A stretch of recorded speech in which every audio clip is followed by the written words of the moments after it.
Alam ninyo, kakatapos lang ng eleksyon ng Mayo. Wala pang isang buwan na, mga kababayan. O, kailan yung eleksyon? May 12. May 12. Ngayon, ano pa lang ngayon? June 5 pa ba ngayon? Wala pang isang buwan. Di ba bumoto tayo? Bumoto tayo ng mga senador, ng mga congressman. Di ba? So, once na iboto natin, para sa taong bayan. Once na iboto natin, para magserbisyo sa atin. Ngayon, nanalo si Bato. Di ba? Nanalo si Bongo. Nanalo si Marcoleta. Ang tanong ngayon, mga kababayan, kanino ba sila magsiserbisyo at kanino ba sila magsisenador? Kanino ba sila magserbisyo at kanino ba sila magsisenador? Sa tao o sa mga Duterte? Ito ngayon, mga kababayan. Si Bato, simula nung umupo pagka-senador, anong nagawa? Nga. Diba, mga kababayan? Si Bato, simula nagsenador nung presidente si Digong, walang ginawa kundi puncher boy, umiyak, sumigaw, magbanta. I will pin you down. Sinungaling ka. Yeah? Yun lang ginawa niya. Walang proyekto. Pero, nung panahon na si Digong ay ikinulong, si Bato ang bilis ng aksyon. Di ba?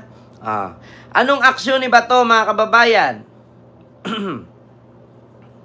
Anong aksyon ni Bato, mga kababayan?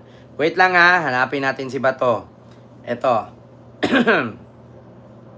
Ito, mga kababayan, para makita ninyo. Una, March 11, 2025. Ito po ay post ng NFAC Leadership.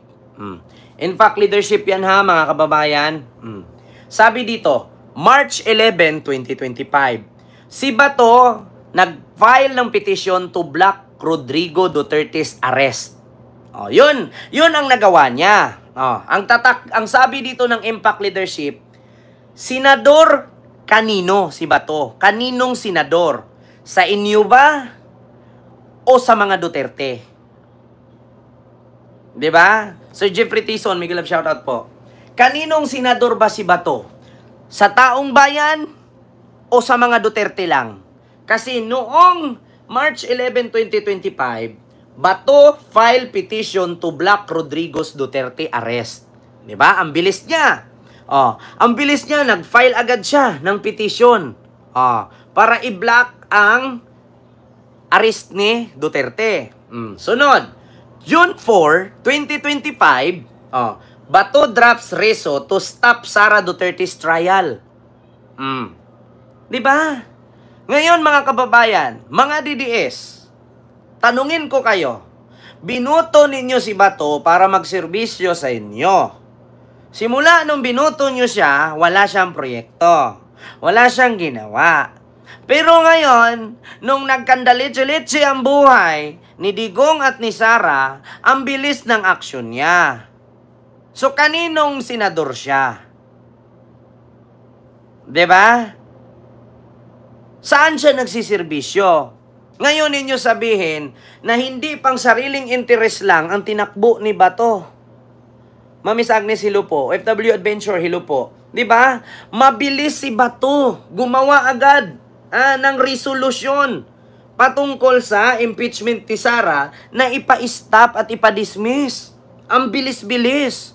Pero yung problema ng mga hinaing ng taong bumuto sa kanya, pinakinggan ba kayo?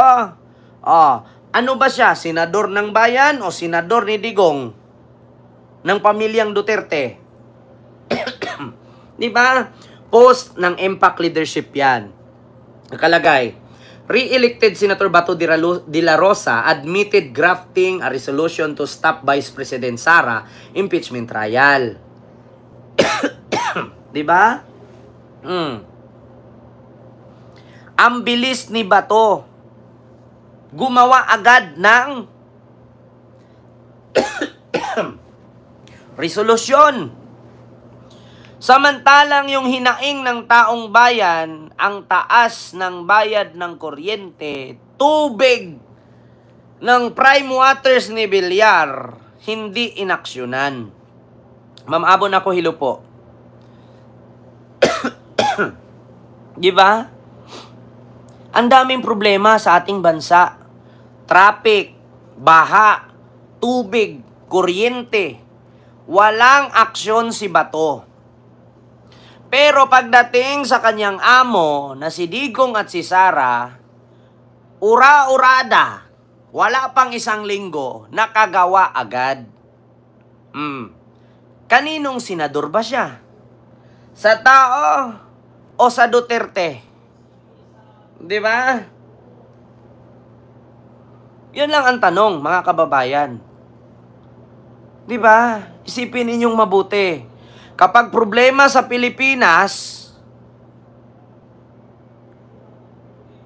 nga. Kapag hinaing ng Pilipino na bumoto sa kanya, nga. Yung hinahanap ng DDS na 20 pesos per kilo ng bigas, nga. Walang aksyon si Bato. Sa taas ng kuryente, sa taas ng gasolina, sa taas ng bibilhin, senador siya, di ba? Gagawa siya ng batas para sa Pilipinas. Pero ang ginawa niya, gumawa siya ng batas para kay Digong at kay Sara. So si Digong at si Sara ba ang bumoto sa kanya? Ngayon mga DDS, tanungin ko kayo, anong masasabi ninyo? Kailangan ba ipahuli muna kayo ng ICC? Kailangan ba i-impeach muna kayo bago niya kayo gawaan ng batas o resolusyon? Nasaan kayo ngayon? Diba? Taong bayan, bumuto kayo kay Bato. Bakit mas inuna pa ni Bato gawaan ng batas si Sara at si Digong kaysa sa inyong nagpapanalo sa kanya? Like po tayo mga kababayan. Pantay po natin yung like. Diba? Tanungin ko kayo mga kababayan, ano bang batas na igawa ni Bato? Diba? Wala. Halata po mga kababayan na ang pinasok ni Bato sa Senado ay pansariling interes lang. Kasi ni isang batas wala po itong nagawa. Pero nakagawa man siya ng panibagong batas niya patungkol kay Sara at kay Digong lang. Bato file petition to block Rodrigo Duterte's arrest. Bato drop reso to stop Sara Duterte's trial sa impeachment. Pagdating kay Digong kay Sara, ang bilis. Pagdating sa problema ng taong bumoto sa kanya, kaya nga siya bumoto kasi bakit? Ano bang sabi ni Bato? Kapag kami binuto, ipagpatuloy namin ang ginawa ni Tatay Digong. Anong ginawa ni Digong na naituloy ni Bato?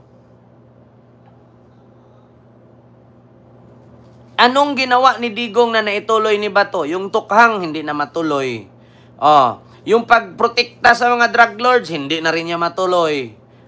Yung proyektong build na bumagsak, hindi na rin niya naipatuloy. To protect Duterte. Yun ang ginawa nila.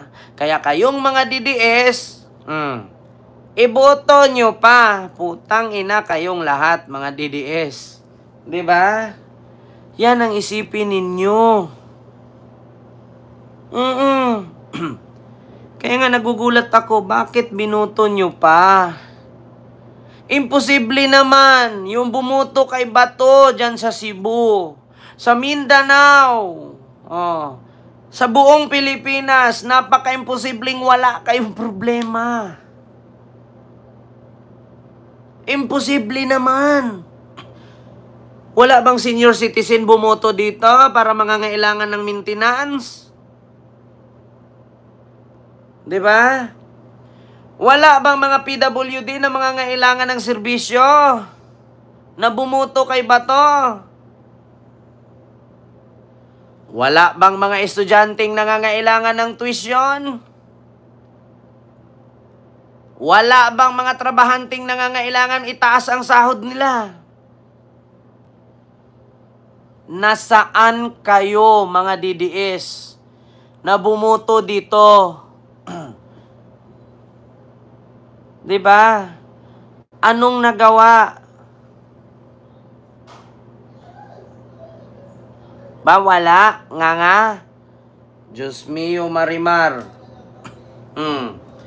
So yun lang ang ating pag-uusapan, mga kababayan. Basta ang sabi ko sa inyo, si Bato, pagdating sa kanyang amo, napakabilis. Pero pagdating sa mga bumoto sa kanya na Pilipino, nga, gutom, mahal ang bilihin, mababang sahod, pagod sa trabaho, ang liit ng sahod, mahal ang bigas, mahal ang kuryente. Pero pagdating na instead magserbisyo sa tao, nandun kay Duterte.